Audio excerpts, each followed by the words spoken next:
Mike Leonard Insurance Agency has served the communities in the North Texas Metroplex area for over 40 years. We're an independent agency, which gives us the opportunity to shop among a number of larger, nationally known companies without sacrificing coverage. If you haven't shopped for better car or home insurance lately, give us a call or check out our website. You will be shocked at how much more your current company may be overcharging you. Mike Leonard Insurance. We're local, independent, and we're here for you.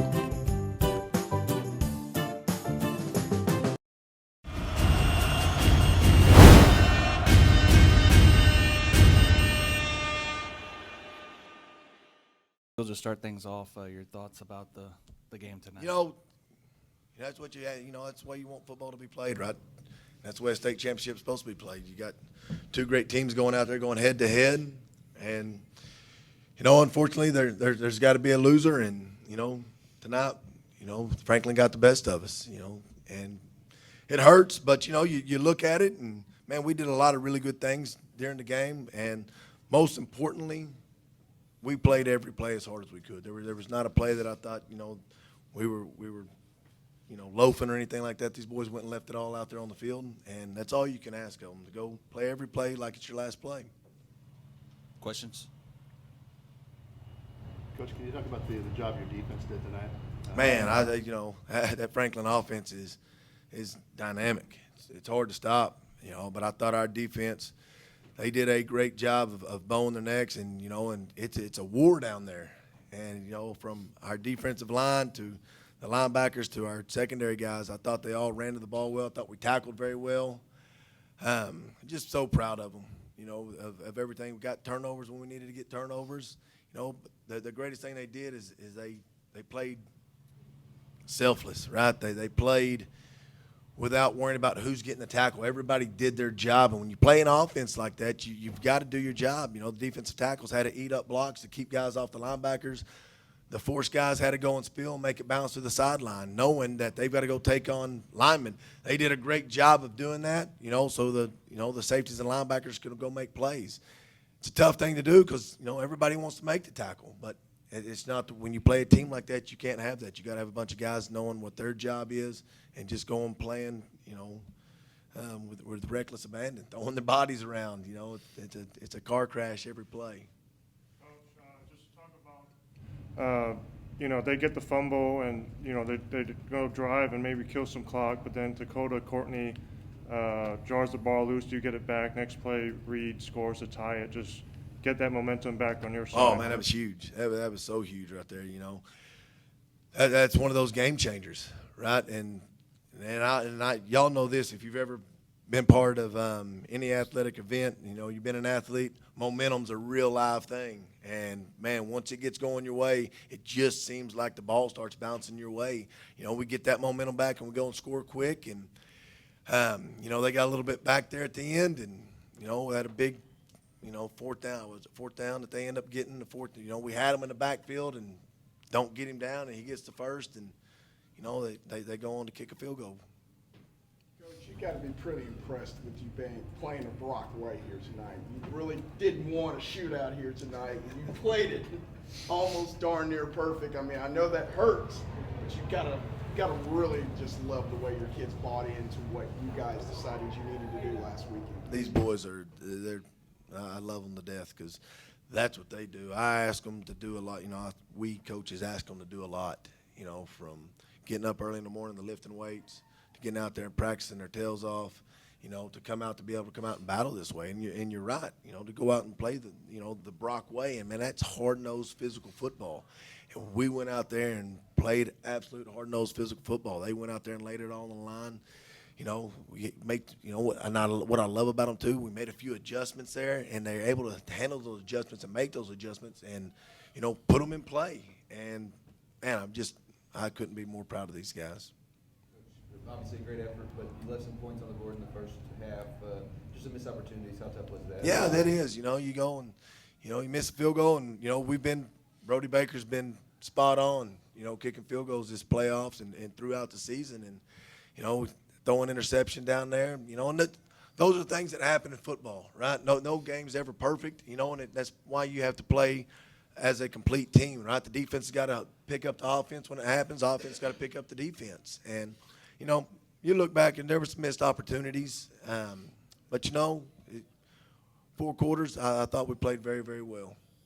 To the players, y'all started the season 0-4 and reeled off 11 straight wins to make it to, or 11 straight wins to make it to state. Can you kind of talk about the journey that you and y'all's teammates went on this year? I feel like the first 4 games prepared us. I mean, as a lot of people know, we had a very young team, and a lot of teams our age aren't able to come out and play this caliber of football that we played tonight. I feel like I just feel like that helped a lot. It was definitely a journey. We still, like you said, we were young, so we still had to mesh and become more of a team and kind of believe in one another more every single day. And I mean that came with practice and repetition and the bond that these coaches bring in with the team. So just meshing as a group got better and better as the season went on. It's definitely a journey. Lots of ups and downs, but we stuck together. There's only 7 more of us up here. We're 7 more in the locker room, seniors. But those underclassmen really stepped up for us too. You can't forget about them. I mean, it was just a really young team, but they fought their tails off for us. Coach, y'all have won a lot of those tight late games during this win streak, and obviously not didn't go the way you wanted to. But just talk about the mental toughness this team did show and develop throughout the season in those types of situations. That's what makes a good team, right? The guys, and the reason that they have the mental toughness, is because these boys, they love each other, right? They hang out together all the time. They'll go to battle for each other all the time. They hang out. And the best teams I've ever been a part of, the guys are all best friends. And, and that's a bond that you have because you'll go out there and lay it on the line for each other.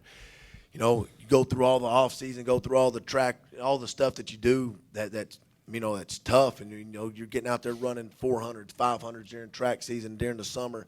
And it's one of those things you got to think, I'm going to get better from this. And, my mind is going to be stronger in this. And, I'm not tired. I'm going to go keep pushing through.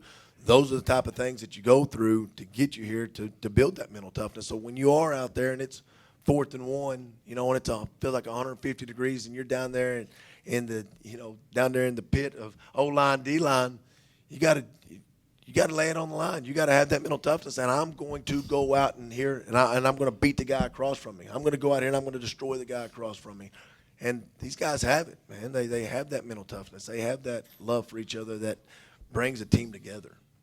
Tyler, can you talk about that touchdown to Tutter? I can't imagine Brett has many receptions this season, but was he the number 1 look there? He wasn't the number 1 look, but, I went through my progression. He was the dude that I saw. So, I got just as much faith in anybody on this team. I'll throw it to anybody. Whoever's open, I'll throw it to him. He's not the most ideal receiver. That's why he's, our running back. We like to give him the ball and let him get the edge. But I trust everybody on this team to make a big play, and he did. It was sweet. I was proud of Tyler on that because, they did a good job of covering, but he did. He went through his progressions, and, I think Brett was the 3rd progression out of that route right there. And, man, what a throw. What a catch, right? That was really impressive. Hey, go ahead. Hey, Trey, we talked a little last week about trying to finish off your senior year. I know it didn't finish off the way you wanted to, but can you talk a little bit about the legacy you guys kind of established here? Getting to the state finals back-to-back years, dude, is no small feat at all. I know it hurts now, but done a pretty dang on good job, buddy. Yeah, it was definitely, I don't even know where to start. Started with that group last year. They were some good leaders up for us. They showed us how to do it and do it the right way.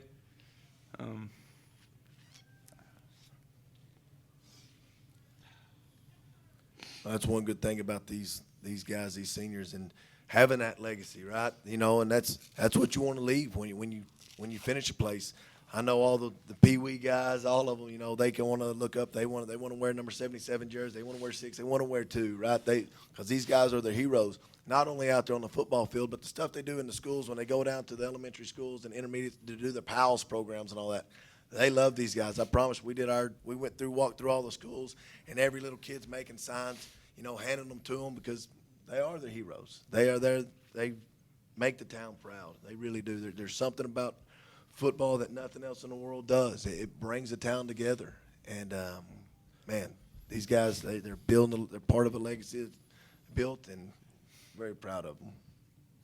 Coach, after the football game, if I'm not mistaken, I believe you addressed both sets of players kind of in that midfield huddle. What was the message to kind of both sets of players after a hard-fought game, a game that you said like every state championship game should be like? It's you want to congratulate everybody, right? And it's tough when you lose, right? It's tough at times, but when you step back and look at it all, right? We want to make sure that we know the reason we're here, right? And I just want when everybody knows, hey, we're here because God loves us. We're here because He sent His Son Jesus down the cross from us, and our job is to go out and serve, right?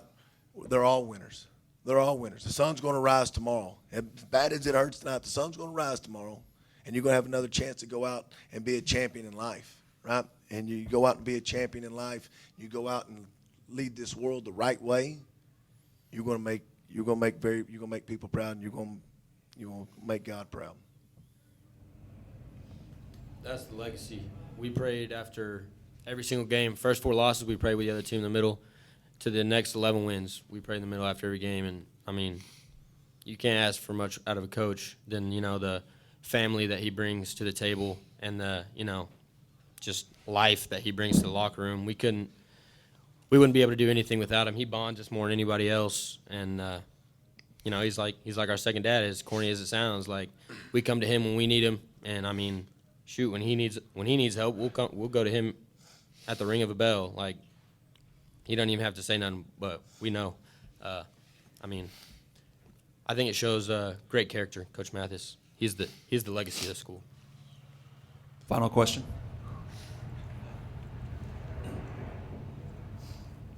All right, thank you. Thank you, guys. Appreciate y'all coming out and covering us.